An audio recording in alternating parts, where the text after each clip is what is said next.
Sveicināti sarunu ciklā, kur paliek mana nauda. Tas taps sadarbībā ar Latvijas Bankas naudas skolu. Mēs meklējam atbildes uz tādiem jautājumiem, kā ko darīt, lai nebūtu sajūta, ka nauda vienkārši izkūp gaisā. Mēs daudz dzirdam par akcijām, obligācijām, krāju obligācijām, kriptovalūtu, zeltu, gleznu kolekcijām, vīna kolekcijām, pastmarku kolekcijām, retu automašīnu kolekcijām, dārgu sieru kolekcijām, varbūt arī kolekcijām ar dzīvokļiem pļaviniekos, kā investīciju objektiem. Par visādiem variantiem mēs esam dzirdējuši.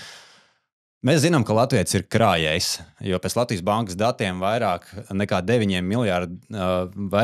miljārdi eiro glabājas Latvijas iedzīvotāju banku kontos.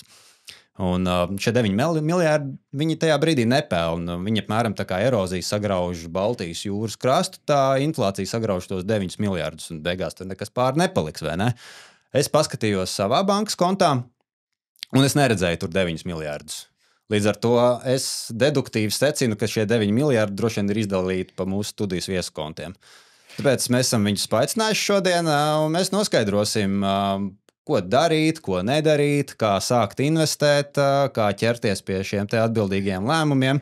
Jāuzsver ir, ka tas, ko mēs nedarīsim, mēs nesniegsim investīciju padomus, un katram, protams, pašam ir jāpieņem lēmums, ko īsti darīt ar savu naudu. Tātad studijā pie mums šodien ir Harijs Švarts. Jā, labdien!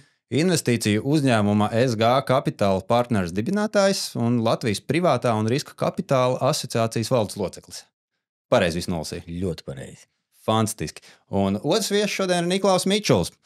Digitālā satura veidotājs, daudz jauniešu elks un interneta korifejs, kuram ir zināma pieredze ar akcijām un fondiem. Čau, jā, absolūti, korifejs ļoti labi pateicis. Jā, internet korifejs. Es vienkārši lasu, kas ir rakstīts uz tavas vizītkartes, kur man iepriekš iedeva izdrukātā formātā. Tā ir jauniešu elks un interneta korifejs. Ķersimies pie lietas. Cilvēkiem šķiet, ka, lai investētu, ir jābūt baigi labām ekonomikas zināšanām. Vienmēr pamatskolā tikai devītnieku ekonomikas nodarbībās ir šausmīgi lieliem brīviem līdzekļiem jābūt. Būtībā tu katru rītu iesāc ar Financial Times monitoringu. Harij, kā īsti ir, kas ir tas pamatkomplekts, kas ir nepieciešams, lai cilvēks varētu sākt ieguldīt? Kas viņam ir vajadzīgs? Labi, sākumā vajag naudu. Okay. Tā kā tērēt mazāk nekā tu nopelni, lai būtu kur ieguldīt, bet ar tām zināšanām ir tā, ka nav baigākā zināšanas vajadzīga. Tur 4., 5. klases matemātikas pamatiem droši vien, ka arī pietiktu, un bieži vien ir tā, kad ar nedaudz lielākām zināšanām tu pat vari sadarīt daudz lielākas muļķības, jo tu kļūsti varbūt pārliecinātāks, un tu tagad domā, ka ko es izlasīju ziņas, Financial Times, tur būs Amerikā recesija, un tad tu tur skrien kaut ko pirkt vai pārdot, un tas, kā likums, ir ceļš uz finansiālo elli vai katastrofu, ja tu sāksi reaģēt uz visām šām ziņām. Tad, ja tu 4. klasē matemātikā biji sekmīgs, tad tu kvalificējies, jā? Mierīgi, jā, ja tu vari saskaitīt, atņemt, un ja tu pat vari vēl izdalīt vai pareizināt. Wow! Jā, es teiktu, ka tu jau esi jau normālā līmenī sagatavots, lai sāktu kaut ko darīt. Niklai, kā tev matemātikā gāja? Es gribētu teikt, man matemātikā ne tikai gāja, iet, un diemžēl visticamāk ies arī diezgan slikti. Neesmu absolūti nekāds meistars ar skaitļiem un tādām lietām, bet ironiskā kārtā tas ir pēc skolas, pēc vidusskolas, piemēram, ar skaitļiem visu laiku kaut kādas lietas ir jādara. Ne tikai uzņēmējdarbībā, bet arī ieguldīšanā. Es gribētu pateikt to, ka protams, 4., 5. klases gan jau līmenis, tas ir super, bet man liekas arī varbūt gribas spēkam bišķiņ jābūt. Man liekas, ka tu teiksi arī 3. klases līmenis arī der. Arī 3. klases līmenis der, ne, bet man liekas gribas spēkam, jo ja cilvēkiem ir mazliet kaut kāds gribas spēks, mēs jau esam diezgan nepacietīgi un ieguldījumi un tādas lietas visiem jau gribās uz ātrumu, liekas, sagrābt, cik vien var un kur vien var un kā vien var. Man liekas, jābūt tādam pacietīgumam un gribas spēkam mazliet arī. Kā tu saprati, ka šis ir tas brīdis, kurā es sākšu investēt, kurš bija tas tavējs lūzuma punkts? Īstenībā, laikam, vienkārši jo vairāk es tā kā jaunietim gadiem dzīvojot, ejot, sapratu, jo mazāk man ir, jo vairāk man gribās. Tik arī vienkārši. Man liekas, tas bija kā 20. gadu. bija sācies, pandēmija. Man vienkārši pilnīgi absolūti noveicās, ka man netīšām bija kaut kāda iekrājuma izveidota. Pilnīgi netīšām, vienkārši. 9 miljardi sanāca diezgan daudz strādāt un visu kaut ko darīties. Un forši, ka bija tāda iekrājuma. Sākās pandēmija un es saprotu, es nevaru nekādu naudu nopelnīt, man vajag kaut ko citu domāt. Tur satura veidošana, digitālās lietas, arī kaut kādas lietas ir apstājušās, iepauzējušas. Tagad man jādzīvo tikai uz maniem tādiem iekrājumiem. Un tajā momentā es sapratu, ka vajadzētu kaut ko palasīt mazliet vairāk par to. Harī, kādu naudu novirzīt investīcijām? Jo vairāk, jo labāk, protams. Tad ienāk bankā alga un tu vienkārši visu grūdi iekšā. Ir tur tas džentelmeņa pamatkomplektiņš. Kad sākumā, vai lēdiju vai dāmu, kad, skaidrs, ka sākumā vajag kaut kādu drošības pilventiņu izveidot, nevajag tur savu, vienīgo naudu tur vai to, ko tu pa universitāti maksāsi, tur pēc pusgada jāmaksā, un tagad tu viņu, paspēlēsi līdz tam laikam, biržā un mēģināsi tur kaut kur akcijās kaut ko nopelnīt, vai ne? Skaidrs, kad ir forši izveidot kaut kādu drošības pilvenu, neparedzētiem dzīves gadījumiem, kas tev glabājās, bankā vai depozītā vai kaut kādos drošos ieguldījumos, bet pēc tam gan ir labi domāt, trešais līmenis un šīs te visas lietas, laikam arī jau ir runāts, bet pēc tam var sākt domāt, par investīcijām. Ja tas interesē, ja grib kaut ko uzkrāt, ja grib, lai tā nauda vairojās, lai viņi nenoēd inflāciju. Jūs piekrītat tai plaši izskanējušai tēzē, ka neliec iekšā tur investīcijās vairāk naudu, kā tu esi gatavs pazaudēt? Jā, es domāju, ka absolūti. Esot, tā kā man sanāks pieredze, kad es tikko sāku ieguldīt naudu, pirms atklāju visādus fondus, pensiju līmeni, tādas lietas. Protams, padzirdu, ka tas džeks nodarbojas ar kaut kādiem kripto kursiem, tas džeks pērk kriptovalūtas, individuālas akcijas, tur tādas lietas, vai sekot kaut kādiem investoriem vienkārši uz dullu, vienkārši lēmumu. Esot tajās pieredzēs pašam savu sācis un pazaudējot vairākus tūkstošus, es varu pateikt, ka jā, absolūti nevajag likt vairāk lietā, kurā tu kaut ko neizproti, cik tu vari vispār atļauties. Harijs noteikti var pakomentēt, kas ir tādam iesācējām. Niklaus jau ir izgājis, viņam vairs nav aktuāli, viņš jau zina visu šito, viņš ir pats izgājis. Bet ir vēl daudz Niklāvu, kas šo klausās un kas tikai sāks spērs pirmos soļus. Kā izvēlēties tos drošākos investēšanas rīkus tā, lai, kas būtu tāda standarta vai vieglākā izvēle, ar ko sākt? Jā. Es laikam nepiekritīšu īsti par to, ka jāliek tikai tik daudz, cik to var pazaudēt. Tas tā kā uz kazino kaut kādu aiziet. Tu paņem kaut kādu naudu, tu zini, ka tu viņu pazaudēs un āmen. Vinnēs, pazaudēs. Taisnība ir tas, ka investīcijās tev jārēķinās, ka tā cena var samazināties. Tur dienas, 2, 5 gada laikā.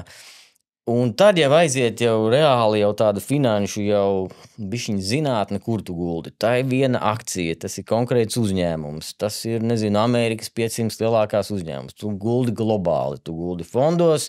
Tur īsāk sakot, aiziet jau detaļas tieši par kādiem ieguldījumu veidiem mēs runājam. Ja? Un tas tad arī noteiks to vai ir liela iespēja pazaudēt visu, vai nav liela iespēja pazaudēt visu.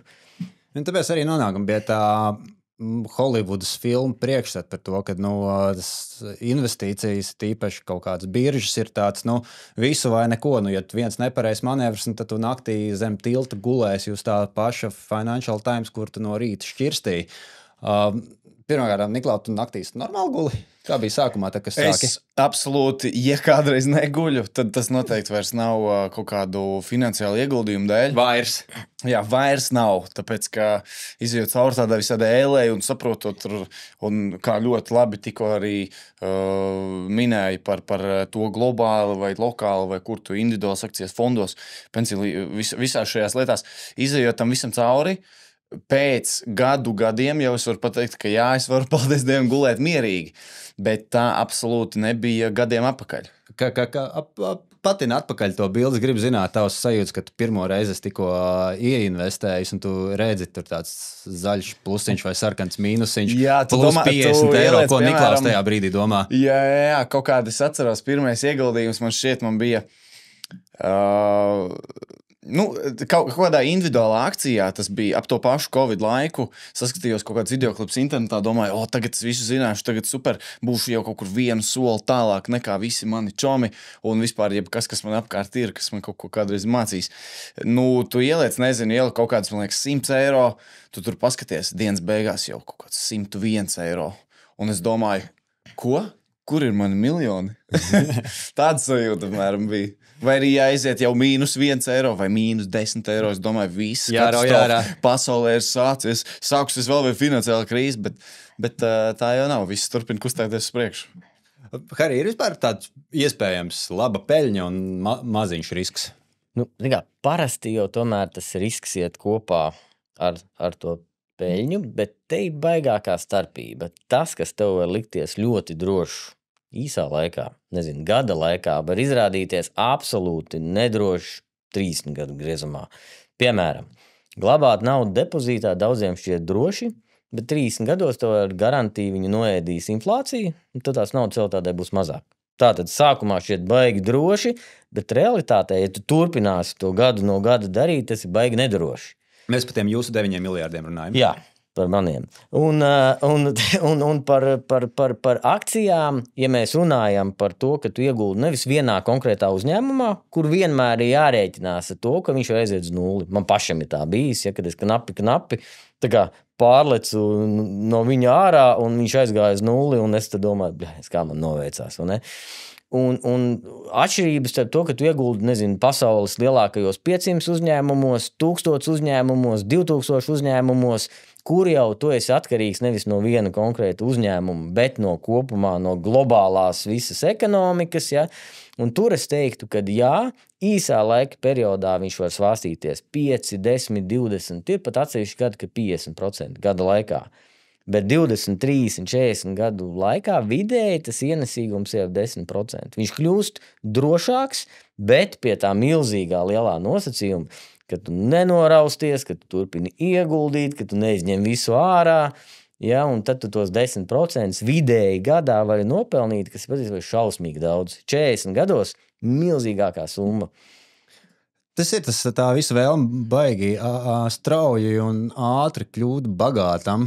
Arī Niklaus arī runāja par tām emocijām uzreiz, kad tu redzi. Un es varu padalīties arī. Man bija pandēmijas laikā līdzīgs stāsts kā tev arī. Tu sēdi pandēmijā, kaut kāds uzkrājums ir, ko varētu padarīt, kaut ko vajadzētu nopirkt.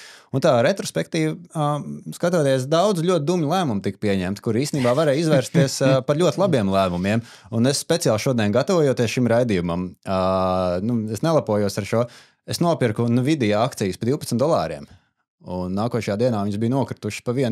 Man bija, nē, šitais ir slikti.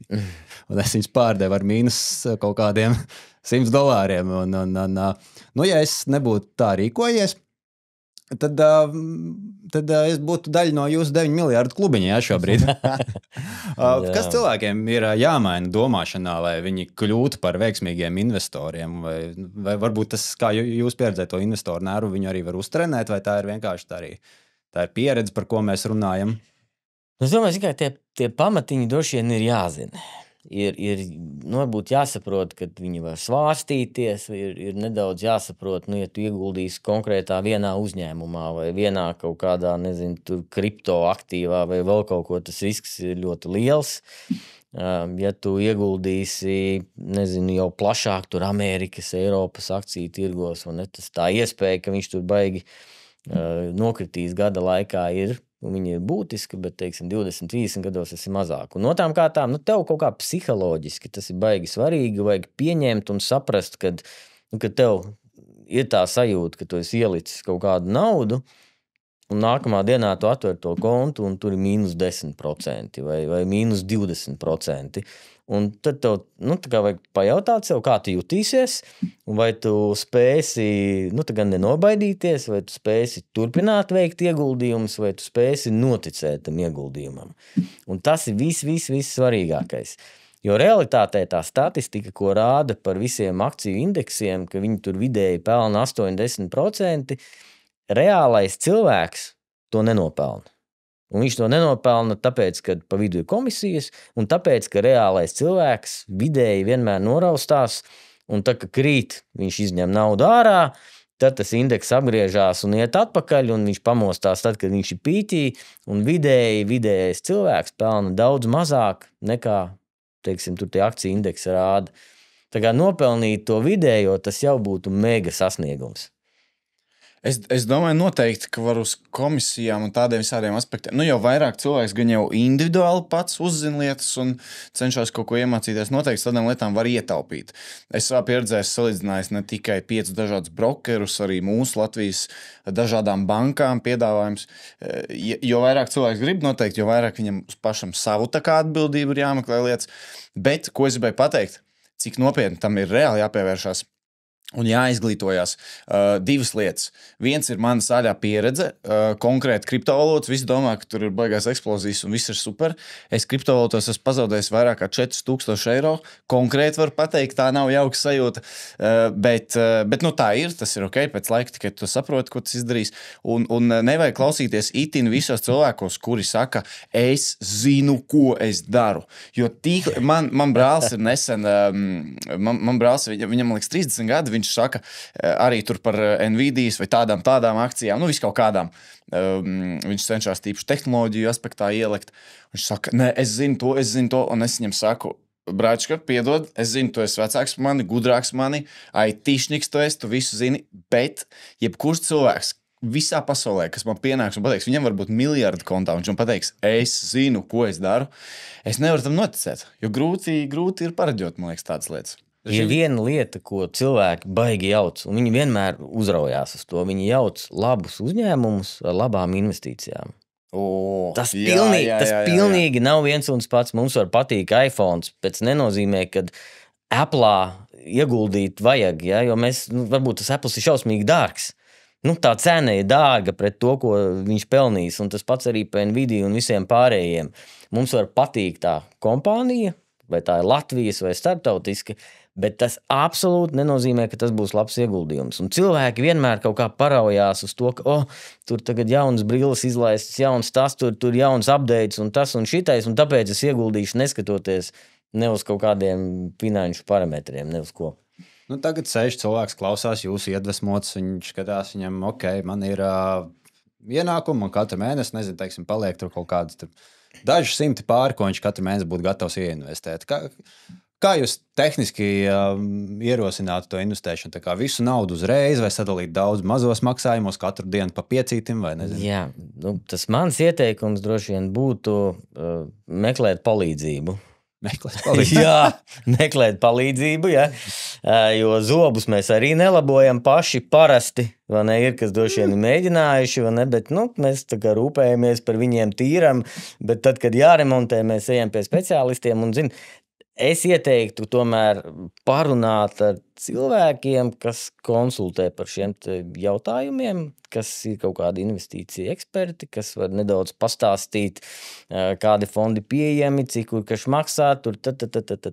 Jo cilvēkam pat ar ļoti labu izglītību, pat ja viņš ir lasījis visas mājas lapas vispārējo, tā ir sarežģīta tēma, tā ir mega sarežģīta tēma, lai īsā laikā varētu viņā vienkārši ielikt iekšā. Tāpēc atbildot uz to jūsu jautājumu, es sāktu ar to, kad es vai pats tad baigi visu izlasu un iedziļinos, vai es parunāju ar vienu vai vairākiem cilvēkiem, un tad, teiksim, vislabākais ir regulāri, teiksim, katru mēnesi kaut ko ieguldīt, atnāk lielāka naudas summa, to arī var ieguldīt, vai ne? Un tad jau veido to paradumu. Šis nav padoms absolūti visiem, bet tas ir padoms, kas noderēs man, un attiecīgi sanācis noderēs arī visiem maniem čomiem.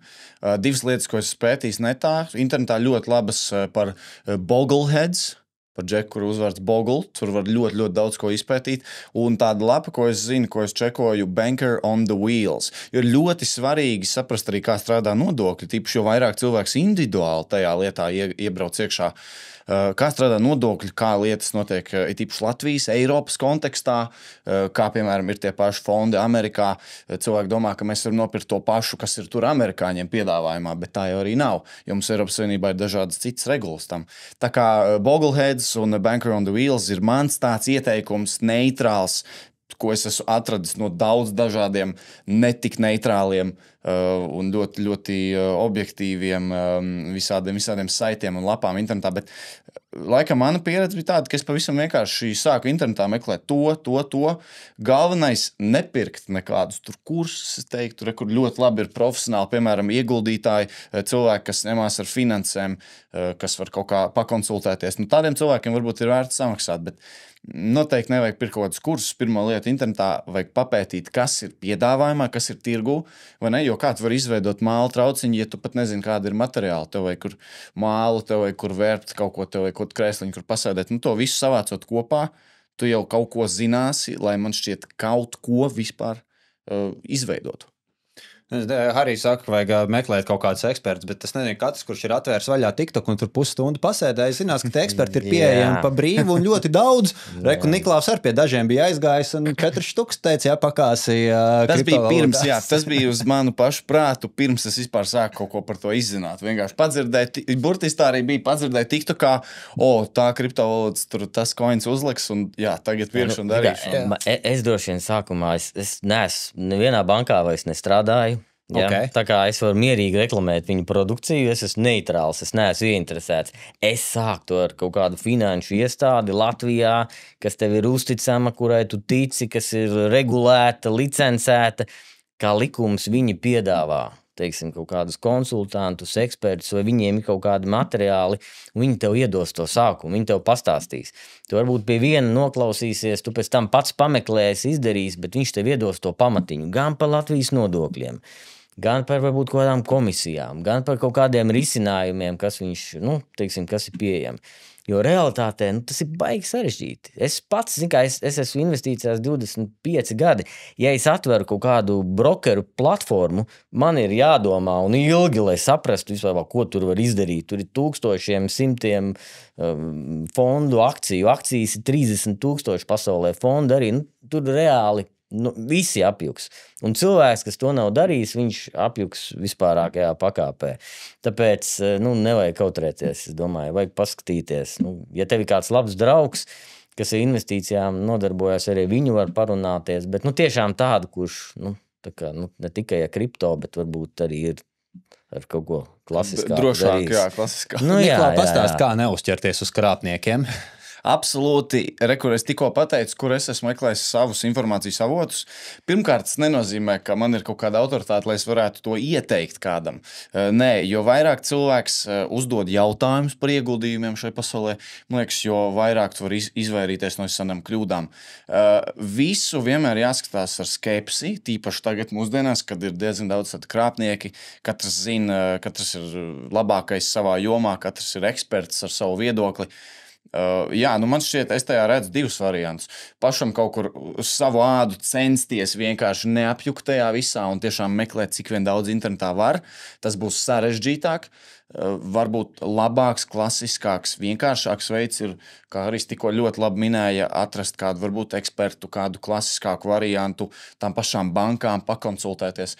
Noteikti tur, kur ir gribas spēks, tur arī ir ceļš, kā to atrast. Kāpēc cilvēki tik ļoti bieži uzķerās kaut kādiem šiem tiktokeriem vai nezinu, kaut kādām schēmām, kas tev sola? Tas ātri visiem, jā, tā kā mums, pat tiem 9 miljardu īpašniekiem kļūt. Jā, bet tam jau baigi jāstrādās. Cilvēks vienkārši pieredz internetā redzēt, ka viss ir, man liekas, riktīgi labāk. Es strādāju savu aktīvo darbu, bet man gribās, lai pasīvi kaut kā man nāk ienākumi, it kā neko nedarot, elpojot un guļot panākt mierīgi. Arī visās piramīdu schēmās, ātru peļņu, lielu, ātri, un tad tu zini, Janka jau dabūja, un tas jau reku mašīnu nopircis, un kā visi draugi, visi jau nopirkuši jaunas mašīnas mājas, un es kā muļķis strādāju, vai ne, un neko nedara, vai davai man arī vajag kaut ko izdarīt. Tā arī, un tad kaut kādā brīdī tas viss sabrūk. Kas ir vēl kaut kā tie sarkanie karogi, kad vienkārši, lai cilvēki iegūtu tādu papildu mediju-prātību, varētu teikt, ka viņi skatās, labi, skaidrs, ātra peļņa, liela peļņa. Jā, kas ir vēl sarkanie karogi? Steidzamība, tas, ko tagad šodien šodien līdz 5 tev jāizdara, un ja tu rīt līdz 5 vai pēc mēneša, tad gan tu visu nokavēsi. Nu, baigā iespēja, vai ne? Man tagad pateica kāds, tur man Amerikā onkuls, vai ne, strādā Nvidia, un viņš zina, ka rīt cena 3-kāršosies, un tev te ir tāds konts un telefons, vai ne, var arī kešā samaksāt, vai ne, un tad viss būs uz ūsiņa. Kešā atnes naudu lielā pelēkā dolāra jā, maisā. manas paskastīt nosūtīja. Bet tāda gadījuma pavisam noteikti, gan jau arī ir. 100 punkti, jā. Tu uz kaut ko uzķēries, vai tas bija tevis paši kaut kā tie, pa sliktajiem piemēram domājot? Jā? Es negribēju teikt sliktajiem, bet pamācošajiem piemēriem. Nu, noteikti. Nē, tie ir slikts piemēri, man liekas, bet jā, ja slikts piemērs beigās uz pamācošu, tad jau tas varbūt nav tik slikts piemērs. Nē, par laimi, man nav sanācis tā, ka esmu bijis pilnīgs duraks un, teiksim godīgi, kā ir lasījis, tur skatījies katram cilvēkam, tur sekojis kaut ko.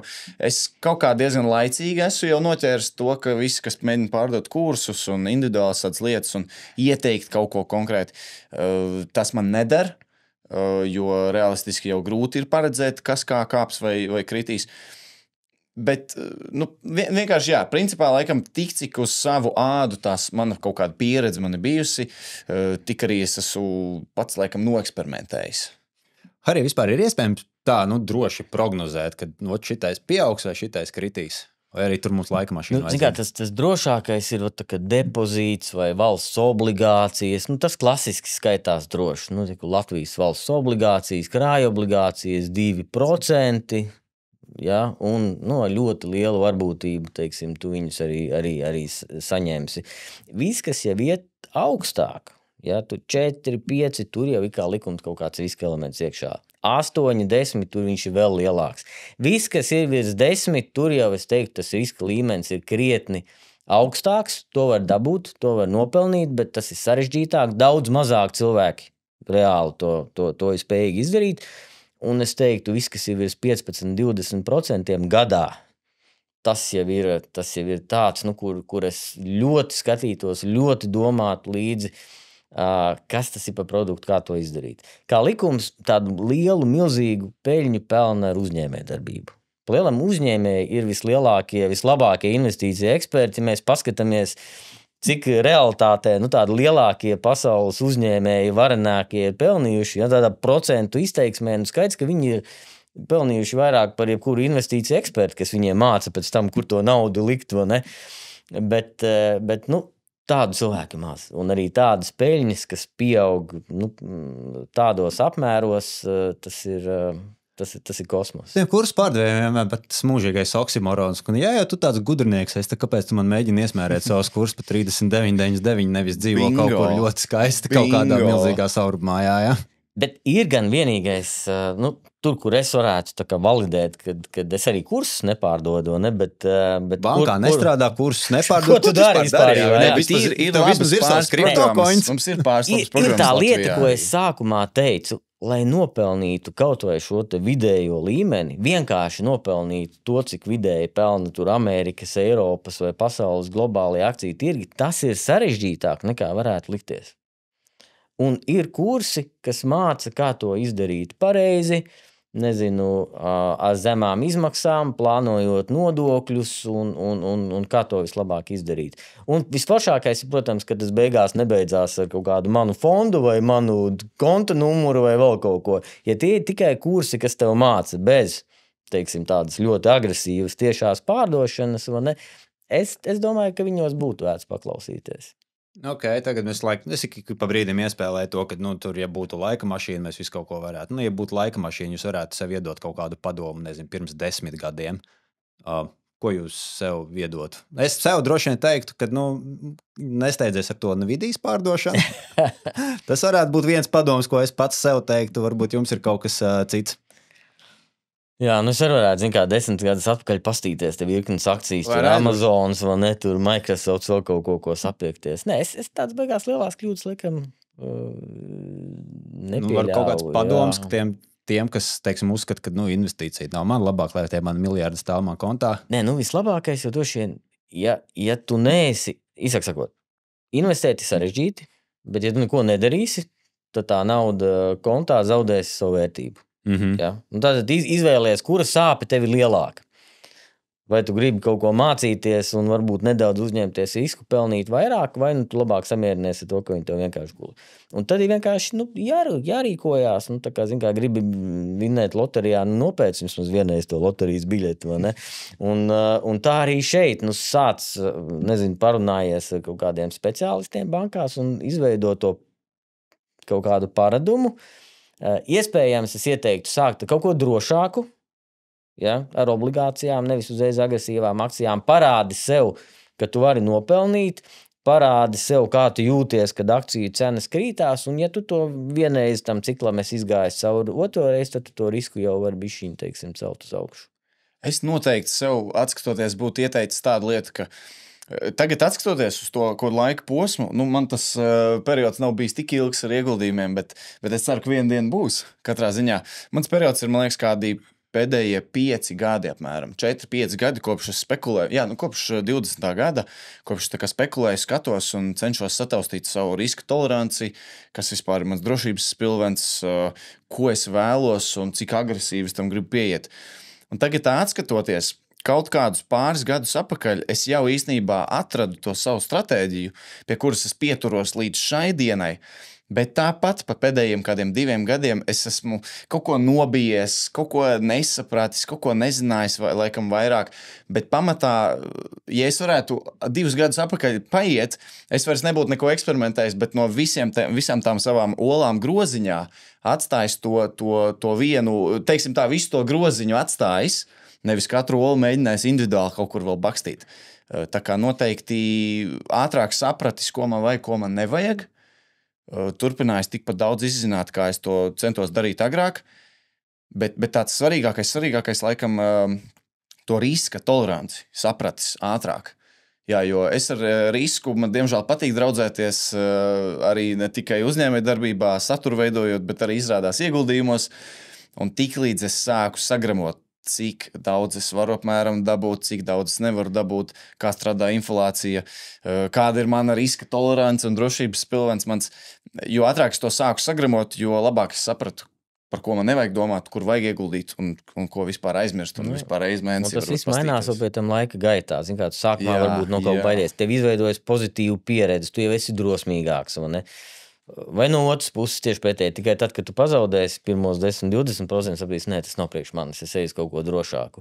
Un tur bez tādas, bez darīšanas tur nevar. Tur ir jādara. Tur var gari un plaši filozofēt, sēžot, bet ir vajag naudu. Tev ir pieredzē kāds cilvēks, kur tu skaties tā no malas, tas redzēs, ka viņš tā kā točni ir sācis no pirmā soļa līdz pēdējiem, visi izdarījis perfekti. Nav nevienu tādu iesācēja kļūdu sākumā uztaisījis. Tāds ceļš vispār ir iespējams? Nē, man šķiet, ka, lai saprastu gan to savu stilu, gan to, kas tev patīk, nepatīk, ir nedaudz jāeksperimentē. Saku, ir cilvēki, kuri iegulda atsevišķi individuālās akcijās.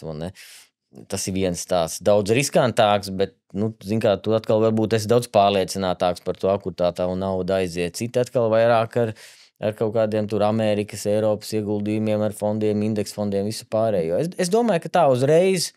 Tev slavenais Warrens Buffets, viņš pirmo investīciju veica 11 gadu vecumā. Tad tik vēlu. Jā, tieši tā viņš teica, kad es nožēloju, ka es sāku tik vēlu. un teiksim, viņš arī ir mainījis to savu piegājienu visu mūžu garumā. Un kur viņš gulda, un kā viņš gulda, un ko viņš pērk. Un tas arī finanšu tirgi paši par sevi mainās. Tad, tā sarezumējot, tas, ko es pareizi dzirdu, vai tu samierinies, ka tavu naudu, tavs 9 miljardus tavā kontā vienkārši sagrauzīs tā laika erozija, vai arī apgūsti 4. klases matemātikas vielu? Ar nelielām papildu zināšanām finansēs, jā. Jā, tā 4. klase ir vairāk par to, ka tas nav sarežģīti pats par sevi. Tas nav, ka tev tur beigākā augstākā matemātika būtu jāzina, bet tev ir jāzina. Jā, tur jāpazīst bultiņš, šit uz augšu, šitais uz leju un viss miers. Jā. Labi, teiksim lielu paldies raidījumu, kur paliek mana nauda 3. epizodes viesiem, satura veidotājiem, interneta korifējām, jauniešu elkam, ko vēl es biju domājis, Niklāvam Mičulim un investīciju ekspertam Harijam Švarcam. Jā, paldies jums, un atgādinām, ka šajā raidījumā neizskanēja investīciju padomi, un katram pašam ir jāpieņem lēmums, kas tad ir tas, ko īsti vajag darīt ar savu naudu.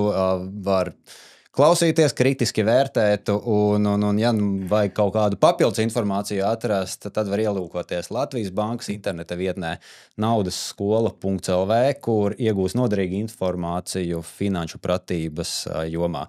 Ja palika kāds neatbildēts jautājums, tad dodies uz sadaļu ieguldījumi, un arī tur tu atradīsi īpaši izveidotu ceļa karti par visiem sīkumiem, kas tev jāzina pirms tu sāc, un varbūt jau tu esi sācis un atradīsi tur jaunu informāciju, tā kā viss tur ir.